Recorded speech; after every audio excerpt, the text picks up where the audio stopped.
Alors, on revient sur ce plateau à Étienne Tchipé. Vous êtes pasteur de l'église La Grandeur de l'Éternel, ici en République démocratique du Congo, implantée à travers plusieurs pays dans le monde.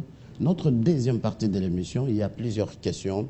On revient avec vous sur l'État chrétien, État laïque. Quel choix d'abord à faire? Il n'y a pas de choix. L'État congolais est très chrétien. Vous n'avez qu'à voir. Nous parlons démocratie, et en démocratie, c'est la loi du nombre. Le Congo est à plus de 95% chrétien. Je ne peux pas comprendre que l'on parle de la laïcité d'un État comme celui-là. Je disais tout à l'heure, laïcité, parlons-en.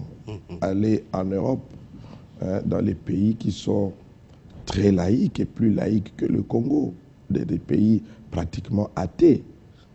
Mais le lundi de Pâques est observé.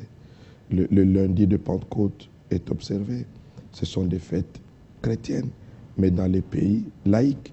Pourquoi au Congo, il faut parler d'une laïcité où pratiquement Jésus-Christ ne figure pas, où Jésus-Christ n'est pas solennellement fêté? Je ne crois pas en cette laïcité de la République démocratique du Congo. Et cette laïcité que moi, je taxe même de sauvage, passez-moi l'expression, parce que la Belgique est laïque, mais la Belgique observe certaines fêtes chrétiennes. On ne demande pas plus.